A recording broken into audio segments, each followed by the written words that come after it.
So yesterday, news came out about Don McGahn. That is, of course, White House counsel. Now, Axios had reported that McGahn had planned to leave his position somewhere in sometime in the fall, following either the successful appointment of Brett Kavanaugh to the Supreme Court or the midterms. Now, I did some speculation on that, where Don McGahn was like, "Okay, I'm getting out of here. Time to go. I'm not really interested in defending Donald Trump against a possibility that there could be a lot of investigations launched by Democrats if they're managed to retake the House." Now, I have a bit of a correction on that. Now, I said he planned on leaving. Turns out he didn't know that he was leaving until Trump tweeted it out. Wait. Oh, this is a fascinating story.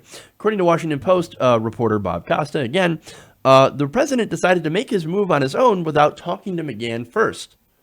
So now, there's some, what I see, conflicting reports of where Don McGahn, as I said before, told Axios that, or at least his friends had told Axios, look, I want to leave in the fall. I want to leave on a high note. President Trump then apparently finds out about it. And then, well, Trump's like, oh, no, you're not going to leave. I'm going to fire you. I'm going to push you right out. And that's apparently what happened. Now, Costa says, this is how the president often behaves, and McGahn's associates have been telling friends that it's death by Twitter or announcement by Twitter, personnel-wise, for many people inside of this White House. According to Washington Post D.C. Bureau Chief Philip Rucker, Trump does not like people to leave on their own. He likes to show people the door. Well, look, I'm not surprised. Are you guys surprised? No. He ran an entire show where he basically fired people. That was his catchphrase, you're fired. I mean, just who's all surprised that he likes to fire people? Of course he does. Now, he's done this before too, by the way. He's basically made announcements on Twitter that he's firing people, and the people who are fired don't find out until they check their Twitter account. Oh, shit. Now, other reports have come out earlier today suggesting that it was Ivanka Trump and Jared Kushner that may have also pushed out McGahn. So that led, of course, Donald Trump earlier to tweet this. Ivanka Trump and Jared Kushner had nothing to do with the so-called pushing out of Don McGahn. Fake news media has it purposely so wrong. They love to portray chaos in the White House when they know chaos doesn't exist. This is a smooth running machine with changing parts. Smooth running machine. Right. Now, the president followed this up on Thursday by launching a defense of his daughter after the report in the New York Times suggested she had been critical of McGahn when discussing him with Trump. Now, in particular, over an earlier report from the Times stating that the White House was unaware of the extent to which McGahn had cooperated with special counsel Robert Mueller. And it turns out McGahn had sat down for 30 hours of interviews with Mueller. Who knows what he told him? Who knows what information that he might have had? That made the president a little nervous. Now, look, we know earlier that McGahn had threatened to quit when Trump tried to fire Mueller. Yes, he's like, no, I'm going to fire Mueller. And McGahn said, no, you don't want to do that. You don't want to do that. Pull it back, or else I'm getting the hell out of here. And somehow that stopped Trump from doing it. Not only that, but he had begged McGahn, Trump did, to try and get Sessions to not recuse himself. So, look, but look, the question here is, though, why did the White House counsel speak so openly with investigators, with Mueller in the first place?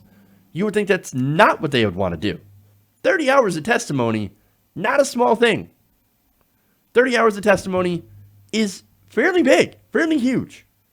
Now, according to a New York Times piece before, McGahn's cooperation began in part as a result of a decision by Mr. Trump's first team of criminal lawyers to collaborate fully with Mr. Mueller. So that first team was like, hey, work with Mueller, the investigation's going to go away. These guys believe that Donald Trump did absolutely nothing wrong. No, go ahead and share everything. It's fine. It's fine. Now, the president's lawyers explained that they believe that their client had nothing to hide and that they could bring the investigation to an end quickly. That did not happen. They actually believed Trump when he said, no, didn't do anything. What are you talking about? They believed him. God, they're stupid. There's more. Mr. McGahn and his lawyer, William A. Burke, could not understand why Mr. Trump was so willing to allow Mr. McGahn to speak freely to the special counsel. So that led them to think, wait a minute, what if he's allowing me to speak with Mueller because he's trying to set me up? I kid you not. They feared that Mr. Trump was setting up McGahn to take the blame for any possible illegal acts of obstruction, according to people close to him. So he and Mr. Burke devised their own strategy to do as much as possible to cooperate with Mr. Mueller to demonstrate that Mr. McGahn did nothing wrong. So this was a complete misunderstanding. Again, McGahn's not liberal. He's not a liberal guy. He helped choose some of the justices, right? That President Trump and the Democrats, unfortunately, just allowed to take their seats. Just passed them right through the Senate. Definitely somebody who was on Trump's side. But he thought, what if Trump's trying to get me to be the fall guy? Turns out it was not a big strategy. It wasn't a grand strategy. He realized that later, oh no, there was no plan. Donald Trump does not plan. He doesn't think. He doesn't have a strategy. He's got no idea what he's doing. Oh my God, and I just gave 30 hours of testimony to Robert Mueller. What have I done? Donald Trump may be the dumbest person in office. And look, I used to think, I wish we could go back to the days where Louis Gohmert was the dumbest person in office. Nope. We haven't heard from old Louis in a while either, on a side note. But look, Trump, when he found that out, the extent was not happy about this. And he's like, what are you doing, McGahn? 30 hours with Mueller? What do you do? Oh, no. So, of course, he was very, very angry because he saw that as an act of disloyalty. As I said before, McGahn, not necessarily 100% loyal to Donald Trump, but supposed to be the White House special counsel, not Donald Trump's personal lawyer, was, as I said before, loyal to him, but also loyal to his job. So he wanted to do the correct job and defend the office, the White House. And he showed what he was willing to do, what he wasn't willing to do. He wasn't willing to fire Mueller, as Donald Trump had ordered him to do. And so Donald Trump saw that as the ultimate betrayal.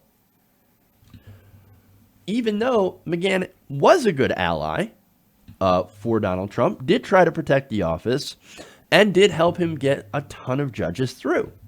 Which, by the way, a lot of those judges are lifetime appointments. So this is setting the stage for conservative courts for generations. But that wasn't enough for Mr. Trump because he's not concerned about that. He's not concerned about conservative principles, conservative justices.